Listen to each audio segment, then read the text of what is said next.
नमस्कार दोस्तों, SN electrical academy के यूट्यूब चैनल पे आपका स्वागत है। दोस्तों, हम निमी असाइनमेंट का इलेक्ट्रीशियन ट्रेड थ्योरी का थर्ड सेमेस्टर का सॉल्यूशन कर रहे थे, जिसमें अब तक हम थर्ड सेमेस्टर में 260 तक क्वेश्चन का सॉल्यूशन पिछली वीडियो में किया हुआ है 16 पार्टों में। यदि आप उसको नहीं देखे हैं और देखना चाहते हैं तो हमारे यूट्यूब चैनल पे जाइए, वहाँ प्ले लिस्ट है ITI सेकेंड ईयर के नाम से, उसमें आप जा कर के वहाँ से आप देख सकते हैं। आज मैं 261 नंबर क्वेश्चन से इस वीडियो को शुरू करूँगा और ये वीडियो उन स्टूडेंट के लिए इम्पोर्टेंट होगी जो स्टूडेंट ITI सेकेंड ईयर के स्टूडेंट हैं। इस असाइनमेंट से अभी उनका CBT एग्ज़ाम रिसेंटली होने वाला है, जो कि डेट पब्लिश हो चुकी है। 15 जनवरी से एग्ज़ाम स्टार्ट होने वाला है। उस CBT एग्ज़ाम में इस असाइनमेंट से 100% हूबहू क्वेश्चन मिलेंगे। तो वो स्टूडेंट इस क्वेश्चन को अच्छे से देखेंगे, समझेंगे। यदि किसी क्वेश्चन में डाउट होता है तो हमें कमेंट बॉक्स में कमेंट कर सकते हैं, हम उसका रिप्लाई ज़रूर देंगे। और साथ ही साथ आपसे निवेदन रहेगा कि इस वीडियो को ज़्यादा से ज़्यादा लाइक करें, शेयर करें, और यदि आप इस चैनल पर नए हैं तो प्लीज़ इस चैनल को सब्सक्राइब करें। तो आइए इस क्वेश्चन को स्टार्ट करते हैं। 261 नंबर क्वेश्चन है, दो अल्टरनेटर के समांतर संचालन के लिए डार्क लैंप विधि में लैंप किस स्थिति में बुझ जाता है। बुझने का जो कंडीशन होता है वो टर्मिनल जो वोल्टेज होगा वो और फ्रीक्वेंसी ये दोनों आपस में बराबर हो जाएगी तो लैंप बुझ जाएगा। ऑप्शन जो ए है टर्मिनल वोल्टेज बराबर होगा, नहीं हो जाएगा ये। बी जो ऑप्शन है वोल्टेज और आवृत्ति बराबर होगी, यानी ऑप्शन नंबर बी सही हो जाएगा। नेक्स्ट क्वेश्चन 262 नंबर, अल्टरनेटर के आर्मेचर प्रतिक्रिया के कारण डीमैग्नेटाइजिंग प्रभाव की भरपाई कैसे की जाती है। डीमैग्नेटाइजिंग अल्टरनेटर में जो मैग्नेटाइजिंग इफेक्ट होता है वो 3 प्रकार का होता है। एक होता है क्रॉस मैग्नेटाइजिंग, एक होता है मैग्नेटाइजिंग और एक होता है डीमैग्नेटाइजिंग। यहाँ जो पूछा है डीमैग्नेटाइजिंग, डीमैग्नेटाइजिंग में फील्ड करंट की उत्तेजना में वृद्धि की जाती है, तो डीमैग्नेटाइजिंग प्रभाव को न्यूट्रलाइज किया जा सकता है। तो ऑप्शन जो ए है अल्टरनेटर की गति को कम करेंगे, गलत हो जाएगा। बी जो है फील्ड उत्तेजन धारा को कम करेंगे, ये भी गलत हो जाएगा। सी जो है फील्ड उत्तेजन धारा को बढ़ाएंगे, यानी ऑप्शन नंबर सी हो जाएगा। नेक्स्ट क्वेश्चन 263 नंबर, सिंक्रोस्कोप का उपयोग क्या है। सिंक्रोस्कोप यानी सिंक्रोनाइजिंग। सिंक्रोनाइजिंग इसलिए इम्पोर्टेंट होता है क्योंकि मेंटेनेंस, जैसे उस लाइन पे मेंटेनेंस करना है या 2 मशीन है उसमें से कोई एक फॉल्ट आ गया तो उस समय उस मशीन को ट्रिप हो जाती है, तो बाकी सप्लाई बाधित ना हो उसको चलाने के लिए सिंक्रोस्कोप विधि का प्रयोग किया जाता है। तो सिंक्रोस्कोप विधि में कंडीशन होता है 4 शर्तें कंप्लीट होनी चाहिए। पहला जो है कि दोनों मशीन के टर्मिनल वोल्टेज जो है वो समान होना चाहिए। अब 2 मशीन का मतलब होता है कि जो पहले से मशीन चलती है उसे रनिंग मशीन कहते हैं और जो बाद में चलती है उसे इनकमिंग मशीन कहते हैं। तो दोनों मशीन के टर्मिनल वोल्टेज समान होने चाहिए। दूसरा जो कंडीशन होगा दोनों की फ्रीक्वेंसी समान होनी चाहिए। तीसरा नंबर जो होगा कंडीशन वो फेज क्रम समान होना चाहिए। और चौथा जो होगा फेज कोण समान होना चाहिए। ये 4 कंडीशन अगर समान हो रहे हैं तो कहेंगे कि ये दोनों मशीन जो है सिंक्रोनाइज है, मतलब पैरेलल कंडीशन फॉलो कर रही है। तो ऑप्शन जो ए है वो आउटपुट वोल्टेज को समायोजित करना नहीं होगा।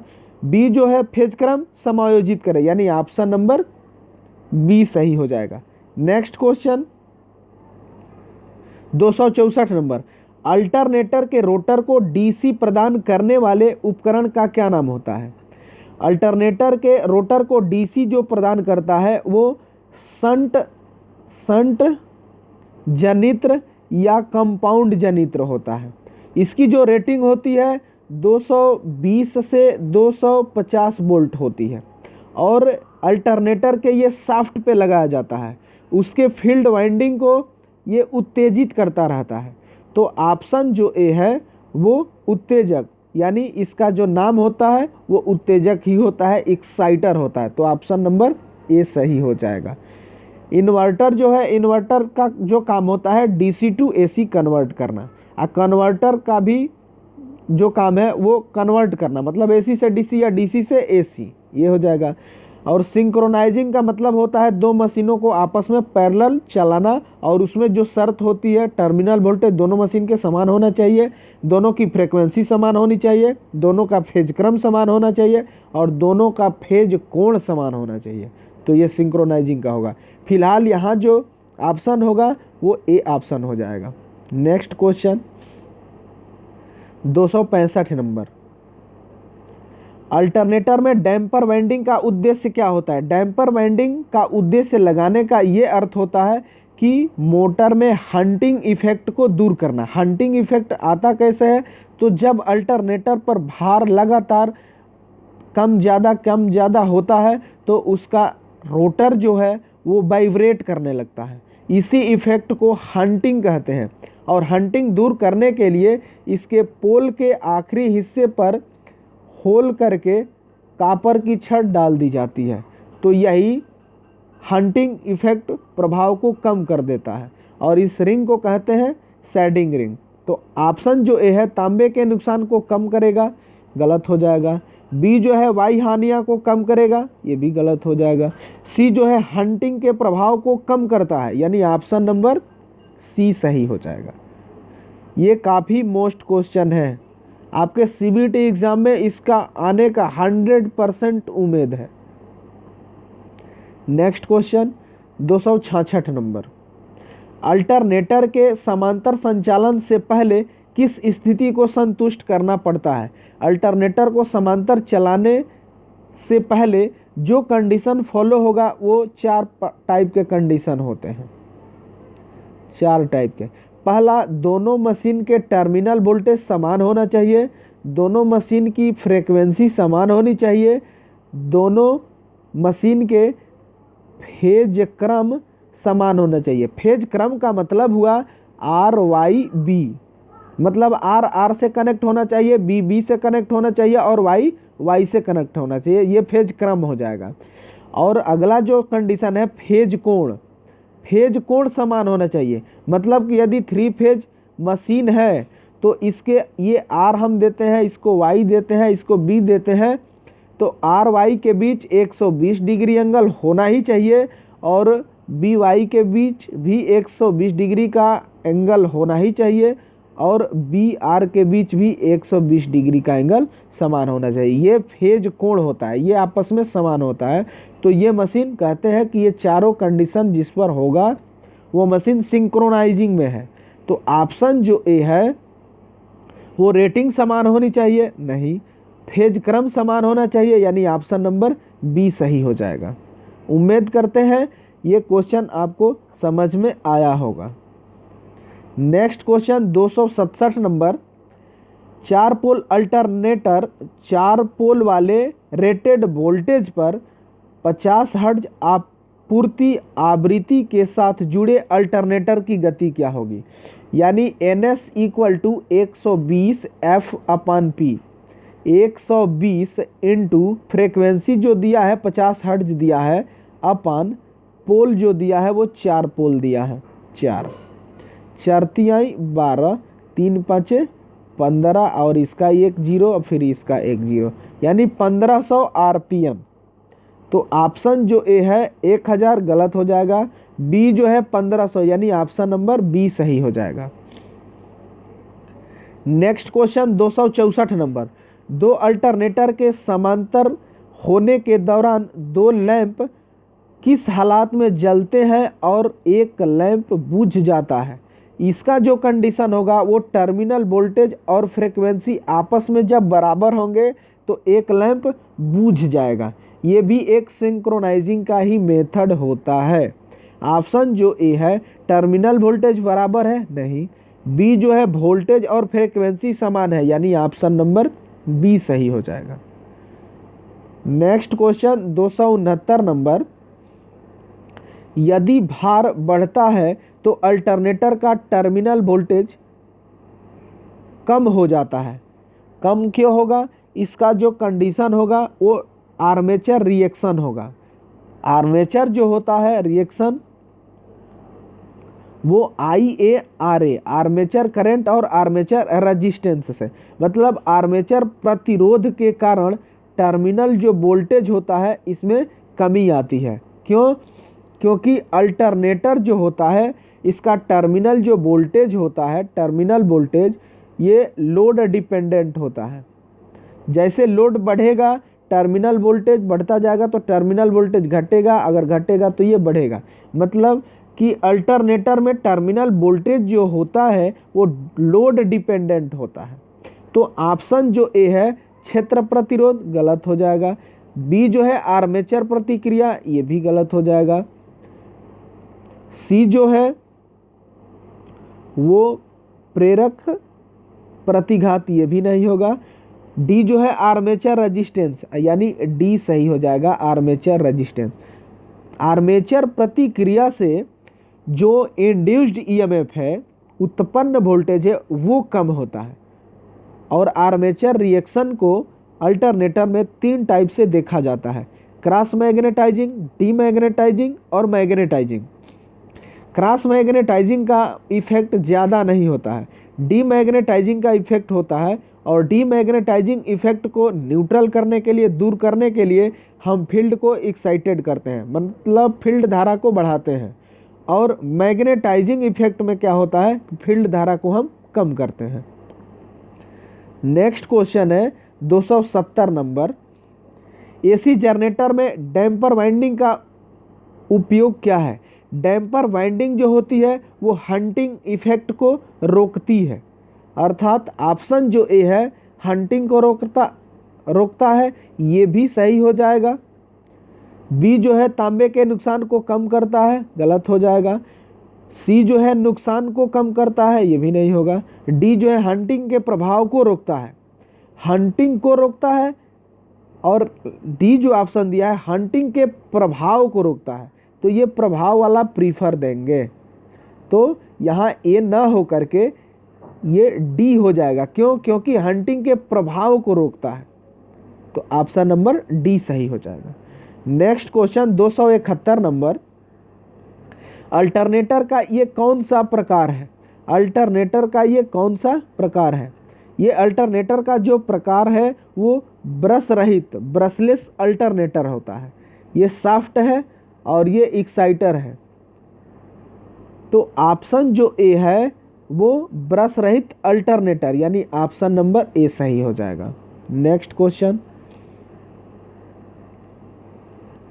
272 नंबर, 2 पोल 50 हर्ट्ज अल्टरनेटर के आरपीएस राउंड पर सेकंड में गति क्या होगी? तो F = PN/2, इसके लिए यही फार्मूला होता है आरपीएस के लिए। पोल जो है 2 है, गति पूछा गया है, ये गति पूछा गया है, अपान 2 पोल और फ्रीक्वेंसी जो है वो 50 हर्ट्ज है, इक्वल टू ये 2 से ये 2 कैंसिल हो जाएगा तो n = 50 मिला, यानी 50 आरपीएस हो जाएगा। ऑप्शन जो ए है 50 आरपीएस, यानी ऑप्शन नंबर ए सही हो जाएगा। नेक्स्ट क्वेश्चन, और ये काफ़ी मोस्ट क्वेश्चन है 273 नंबर, घूर्णन क्षेत्र प्रकार अल्टरनेटर का उपयोग क्या फायदा है? यदि रोटेटिंग फील्ड अल्टरनेटर है, इसमें ये फ़ायदा होता है कि वाइंडिंग हम कोई भी करें, अगर स्टार करें या डेल्टा करें, इसमें हमको केवल 2 ही स्लिप रिंग की आवश्यकता होती है। और वो 2 स्लिप रिंग किस लिए प्रयोग की जाती है? तो वो फील्ड एक्साइटेशन के लिए प्रयोग की जाती है। जो हम इसके शाफ्ट पर डीसी शंट जनित्र या कंपाउंड जनित्र जो लगाए हैं उसको इससे फील्ड एक्साइटेशन करते हैं इसी दो स्लिप रिंग के द्वारा। तो ऑप्शन जो ए है वो क्षेत्र में दोष का पता लगाता है, गलत हो जाएगा। बी जो है अल्टरनेटर के साथ लोड को कनेक्ट करना आसान होता है, ये भी नहीं होगा। सी जो है दौड़ने के दौरान गर्मी को फैलाता है, ये भी नहीं होगा। डी जो है दो स्लिप रिंग की आवश्यकता होती है चाहे फेज की संख्या कितनी भी हो, यानी ऑप्शन नंबर डी हो जाएगा। अगर इसी क्वेश्चन में रोटेटिंग आर्मेचर रहता तो इसमें कंडीशन आ जाता कि अगर डेल्टा बाइंडिंग है तो कितनी स्लिप रिंग लगेगी, तो डेल्टा होगी तो 3 स्लिप रिंग लगेगी। अगर स्टार बाइंडिंग है तो 4 स्लिप रिंग लगेगी, याद रखिएगा। नेक्स्ट क्वेश्चन 274 नंबर, अल्टरनेटर में फील्ड उत्तेजन धारा को बढ़ाने से क्या प्रभाव होता है। फील्ड एक्साइटेशन जब में फील्ड धारा को हम बढ़ाएंगे तो जो इसमें रिएक्शन हो रहे हैं 3 टाइप के, cross magnetising effect, demagnetising effect और मैग्नेटाइजिंग इफेक्ट। तो डीमैग्नेटाइजिंग इफेक्ट को दूर करने के लिए हम फील्ड एक्साइटेशन को बढ़ाते हैं, और मैग्नेटाइजिंग इफेक्ट जब होता है तो उसमें फील्ड करंट को हम घटाते हैं। यहाँ कह रहा है कि फील्ड उत्तेजन धारा को बढ़ाने से क्या प्रभाव होगा, तो प्रिवेंट डीमैग्नेटाइजिंग, मतलब डीमैग्नेटाइजिंग इफेक्ट को वो कम करेगा। तो ऑप्शन जो ए है वो प्रिवेंट डीमैग्नेटाइजिंग, विचलन को रोकता है, यानी ऑप्शन नंबर ए सही हो जाएगा। नेक्स्ट क्वेश्चन 275 नंबर, और ये भी क्वेश्चन काफ़ी इम्पोर्टेंट है। अल्टरनेटर में 30 कोण अल्फा के साथ 36 स्लॉट स्टेटर 4 पोल वाले घुमावदार के लिए पिच फैक्टर का गणना कीजिए। तो पिच फैक्टर को हम के पी व के सी दोनों से प्रेजेंट करते हैं, और के पी इक्वल टू होता है कास अल्फा अपान 2। तो कास अल्फा का मान दिया है यहाँ 30 डिग्री, तो 30 अपान 2, तो इससे 2 से भाग देंगे तो ये 15 हो जाएगा, यानी क्या हुआ cos 15। K P equal to cos 15 degree, और कास 15 डिग्री का जो मान होता है ना वो 0.965 होता है। तो ऑप्शन जो ए है वो 0.942 है, गलत हो जाएगा। बी जो है 0.965, यानी ऑप्शन नंबर बी सही हो जाएगा। नेक्स्ट क्वेश्चन 276 नंबर क्वेश्चन है, अल्टरनेटर में हंटिंग के प्रभाव का कारण क्या होता है। हंटिंग प्रभाव जो होता है वो अल्टरनेटर पे लोड में लगातार वेरिएंट आ रहा है, कम ज़्यादा हो रहा है, तो उसमें हंटिंग इफेक्ट उत्पन्न हो जाएगा। और हंटिंग इफेक्ट को दूर करने के लिए उस अल्टरनेटर के पोल पर शेडिंग रिंग की व्यवस्था की जाती है, ऐसे इसके इस छोर पे होल करके कापर की छत डाल दी जाती है, जिससे हंटिंग इफेक्ट दूर हो जाता है। ऑप्शन जो ए है अधिक भार के कारण, गलत हो जाएगा। बी जो है बिना लोड के चल रही है, ये भी नहीं होगा। सी जो है गति के लगातार उतराव चढ़ाव के साथ, ये भी नहीं होगा, लोड से होता है। लोड में निरंतर उतराव चढ़ाव के कारण हंटिंग इफेक्ट होता है, यानी ऑप्शन नंबर डी सही हो जाएगा। नेक्स्ट क्वेश्चन, और ये आज का अंतिम क्वेश्चन होगा 275 नंबर, एक अल्टरनेटर से लोड हटा दिया जाता है तो वोल्टेज 480 से 660 वोल्ट तक बढ़ जाता है। तो परसेंटेज वोल्टेज, मतलब वोल्टेज रेगुलेशन क्या होगा, अर्थात लोड पे 280 है और नो लोड पे बढ़ के ये 660 वोल्ट हो जाता है। तो इसके लिए जो फार्मूला होता है, voltage regulation equal to no load minus full load upon full load into 100। No load वाला जो वोल्टेज है वो 660 है, माइनस फुल लोड वाला 480 है अपन फुल लोड 480 इंटू 100। जब इससे माइनस करेंगे तो 660 में से 480 घटेगा 180 हो जाएगा अपन 480 आई इंटू 100। ये जीरो से ये जीरो कैंसिल हो जाएगा, 6 से कटाएंगे 36 18 6 48 8 हो जाएगा। 4 से कटाएंगे 4 दूनी का 8 और ये 4 से 25 बार में कट जाएगा 100। 25 तिया 75, ये हुआ 75, 25 तिया 75 बटा 2 यानी 75/2 इंटू 100। अब इसमें भाग जब हम देंगे तो 37.5 इंटू 100। अब इसको क्या करेंगे कि इसमें 100 से और गुणा करेंगे, तो 100 से गुणा करेंगे तो दशमलव यहाँ है तो 2 अंक और खिसक जाएगा बाईं तरफ, यानी यहाँ आ जाएगा। फाइनली इसका आंसर जो होगा 0.375। तो इसका वोल्टेज रेगुलेशन यही होगा। जिस मशीन का वोल्टेज रेगुलेशन कम से कम हो वो मशीन अच्छी मानी जाती है, और जिसका वोल्टेज रेगुलेशन ज़्यादा हो वो अच्छी नहीं होती है। तो यहाँ ऑप्शन जो देख लेते हैं वो 37 यहाँ परसेंटेज में दिया है, यानी इसी को जब परसेंटेज में आप कन्वर्ट करेंगे तो 37.5% हो जाएगा। तो उम्मीद करते हैं दोस्तों आपको सभी क्वेश्चन अच्छे से समझ में आया होगा। यदि किसी क्वेश्चन में डाउट होगा तो आप हमें कमेंट बॉक्स में पूछ सकते हैं, उसका हम ज़रूर रिप्लाई देंगे। और साथ ही साथ आपसे निवेदन रहेगा कि इस वीडियो को ज़्यादा से ज़्यादा लाइक करें, शेयर करें, और यदि आप इस चैनल पर नए हैं तो प्लीज़ इस चैनल को सब्सक्राइब करें। तो इस वीडियो में बस इतना ही, तब तक के लिए बाय बाय, टेक केयर।